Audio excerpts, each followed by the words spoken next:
thankfully, the Warriors went into San Antonio, got 3 more games after this on a road trip, but they won tonight.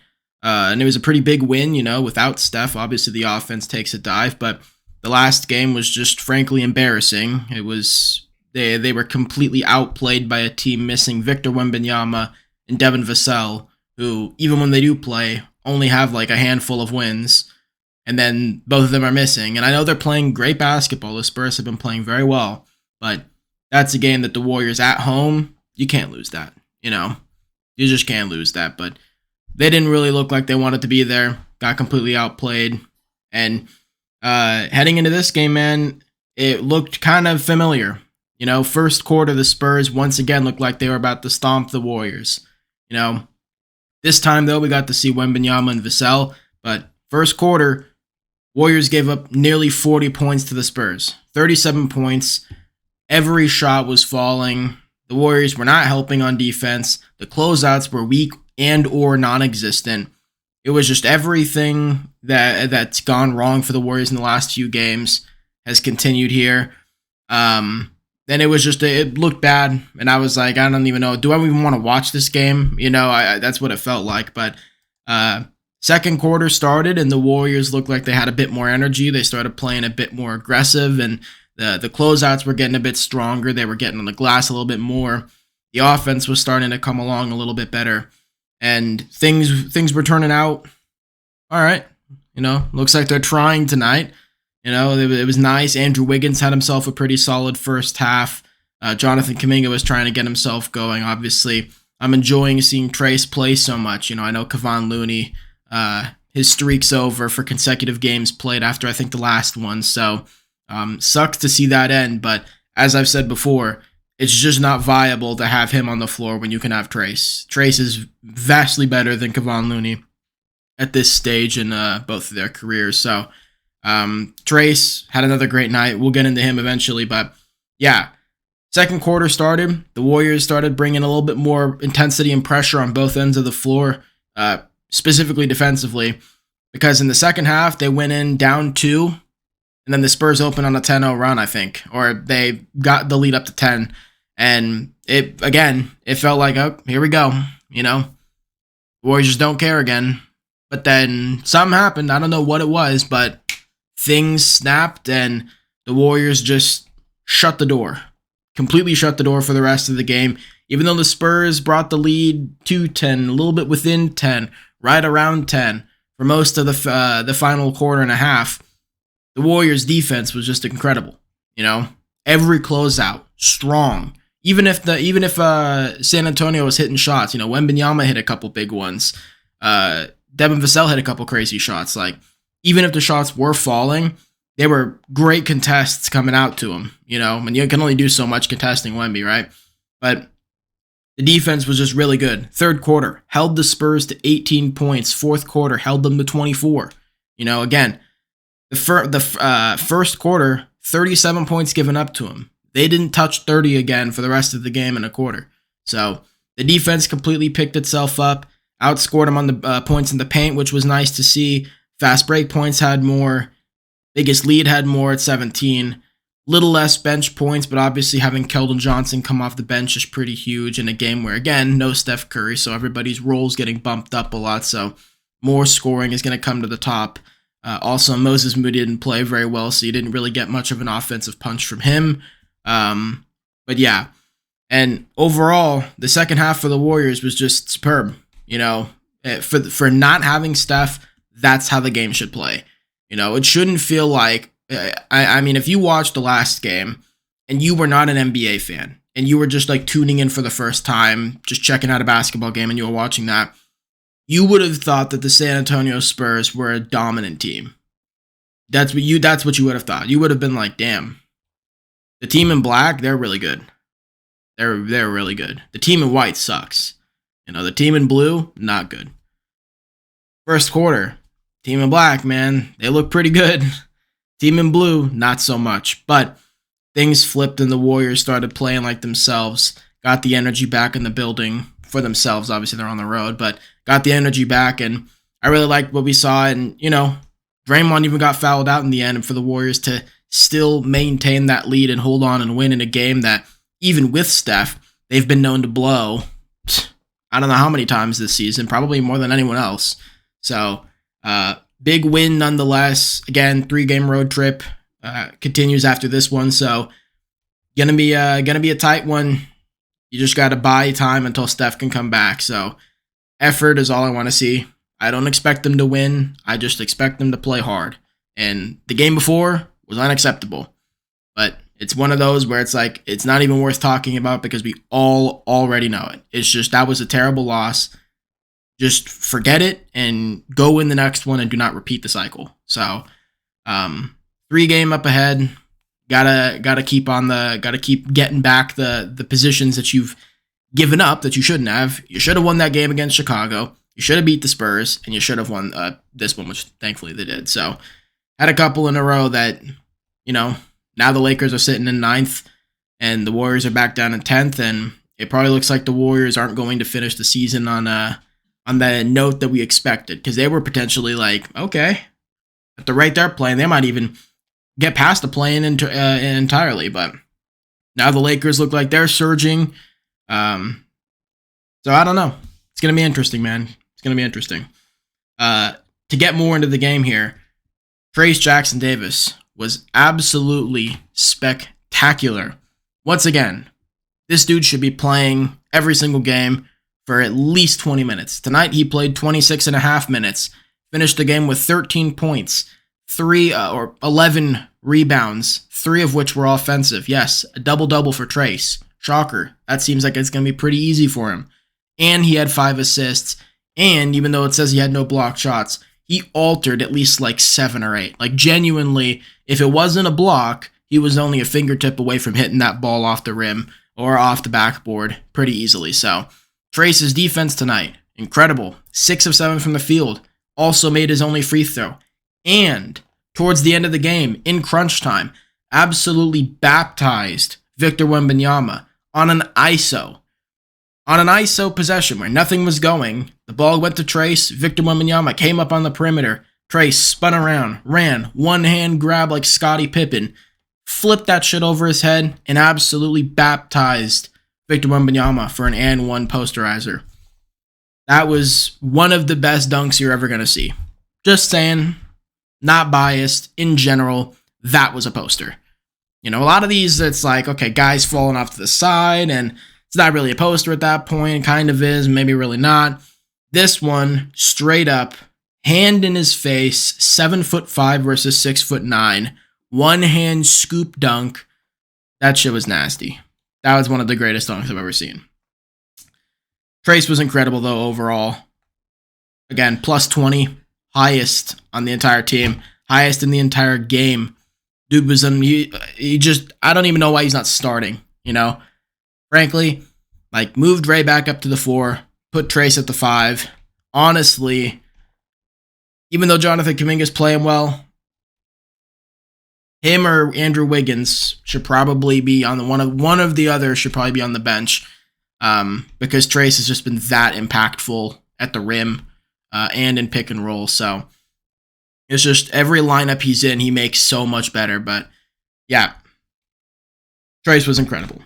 Next, one of the big things is the Warriors without Steph Curry are like a chicken with their head cut off. There just isn't a go-to guy. And we've talked about ad nauseum that Jonathan Kuminga needs to be that. That Andrew Wiggins needs to help be that. We know Clay can't do it, even though he tries his damnedest. He's the only one that looks like he really wants to do that. Andrew Wiggins, you get what you get. You don't throw a fit, especially when he plays defense the way he does, or the way he has for the last couple months. Jonathan Kuminga, you hope for the best, but he's young, so he's not going to be consistent for one. But two, his game's still very underdeveloped. And you could see every game. If he's not getting a beeline to the rim, and he doesn't have a wide open mid-range or a wide open 3, which he occasionally hits, you're just he doesn't have a bag, as I say multiple times. He's kind of limited right now. And I know it's well, Steve Kerr didn't play him and stunted his growth. I agree. Not going to disagree there. But that's where we are right now. So when we go into these games and it's like, how are the Warriors losing? They've got Jonathan Kuminga, Andrew. It's like, okay, Wiggins, he's either there or he's not. You know, if he cares and he's like playing with effort and you could see, okay, he's getting aggressive. He's taking some jump shots. Nobody's having to like set him up for him to shoot. He's just going and doing it himself. That's an aggressive Wiggins night. 16 points for him. Big time. Needed that. Jonathan Kuminga, though, that's one where it's like, okay, man, no Steph Curry. You need to get the shades on of like, I'm the guy. You give me the ball and let me go to work. But as it stands, he doesn't really have a game that allows him to do that. He's easy to double team. He doesn't really have a way to get out of it. His passing, even though he is a solid playmaker for a young kid that isn't a traditional playmaker, his timing is off. He has a lot of bad turnovers where it's like, we all see the pass, but he sees it like a step late and then makes the pass and it gets stolen. Or he's overtly carrying the ball, which he does all the time. He got caught with it the last game, but he does that all the time. That's something that in the playoffs, it would not shock me if he starts getting Jordan pooled a little bit. He needs to work on that, but in general, he's just young. So games where it's like, we need you to step up. If he doesn't, what are you going to do, man? What are you going to do? And that's, again, kind of the conundrum. So to get the offensive output they did tonight from these two, Brandon Podziemski and Chris Paul, two players that aren't really relied on much for their scoring with their roles on this team, they really brought the noise tonight. 14 points and 19 points. Most teams, it's like, okay, cool, coming off the bench. But for the Warriors, that was desperately needed. They just do not have enough defense or enough cumulative shooting to sit here and say, Jonathan Kuminga, you give us 22 points and we win. Or Andrew Wiggins, you give us 16 points and we win. Or Clay, you give us 21 and we win. Like, more people have to step up and be offensive threats. And Chris Paul taking 19 shots. Brandon Podziemski hitting 3 threes, taking 10 shots in total. Like, both of them need to be playmakers. Break the paint. Drive, They need to be aggressive scorers. Even if they're not making shots, you just got to take them so people respect you. Because once teams respect you and they're sending multiple at you, or guys are collapsing because you're driving because they're taking you seriously as a scorer, then stuff starts to open up. Then the offense isn't so stagnant. Clay's not taking fadeaway fucking 40-footers. Like, things look better, right?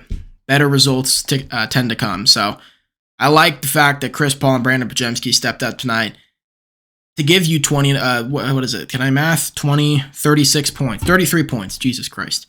33 points from those two combined. That's pretty critical. So, I think Podziemski's average right now for the season is like 8 points or something, 6 or 8 points.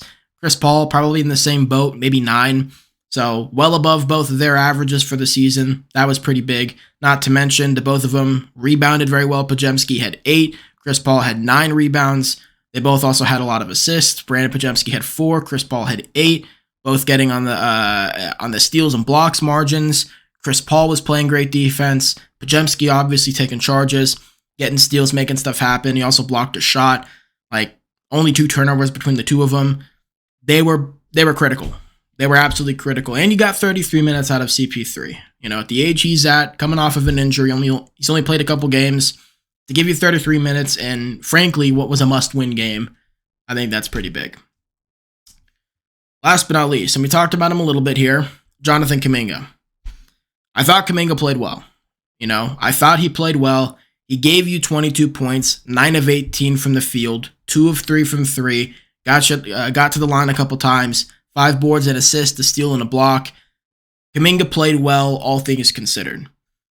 However, again,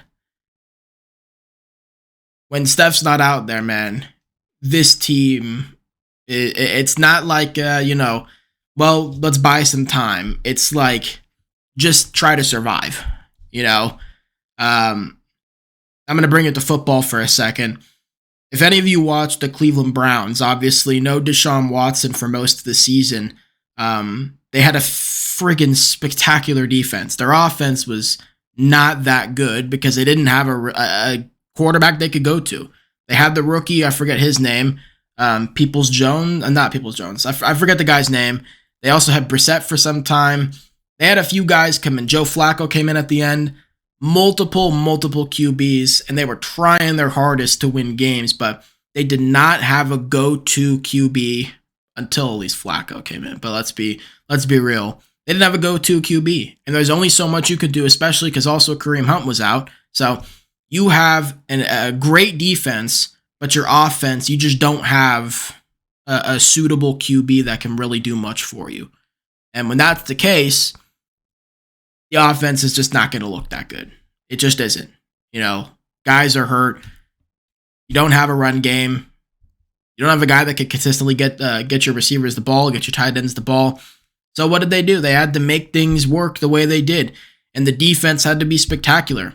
But guess what? That's what the Browns had to lean on, and what the Warriors don't have. You know, they didn't have a QB, they didn't have a run game, but they had an absolutely elite defense.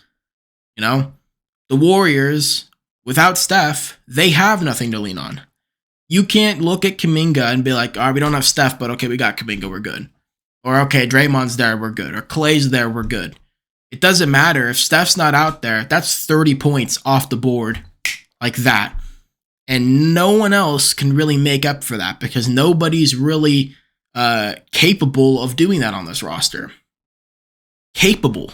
Not that's like, you can't really get him to. No, Andrew Wiggins is not capable of giving you 30 a night.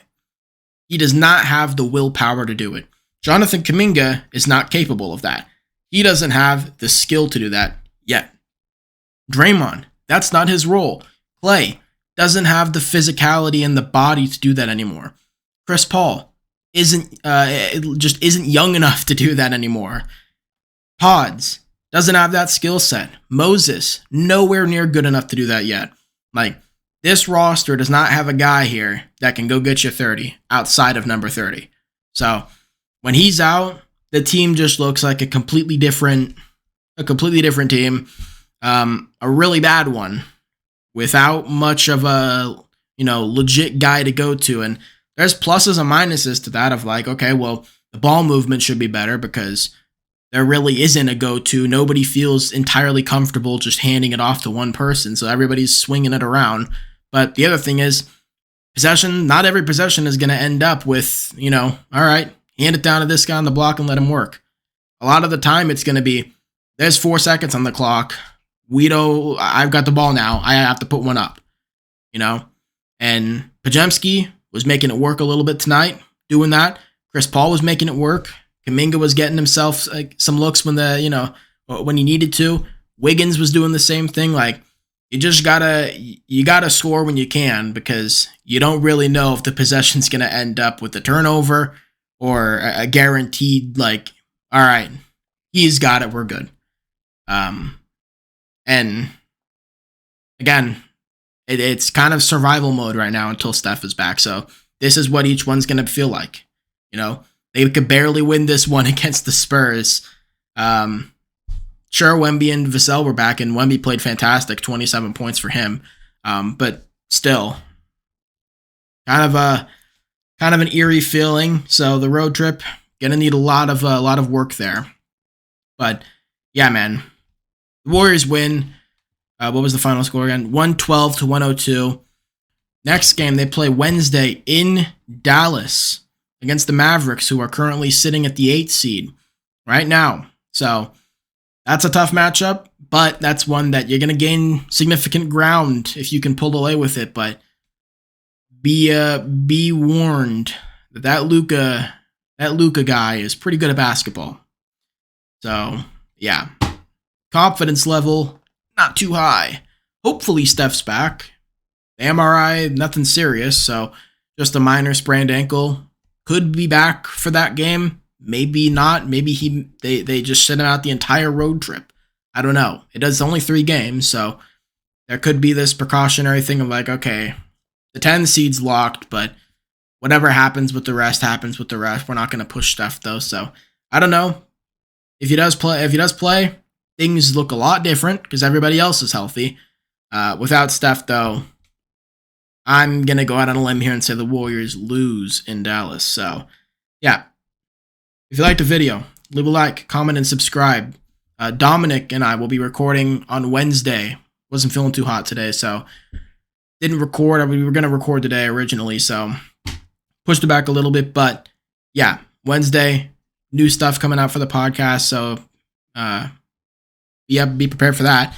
And link to Dominic's channel will be in the description as always, as well as the playlist for all the podcast stuff. So make sure to go check that out if you're interested. And yeah, with that being said, have a good rest of your week. I will see you guys later. Peace.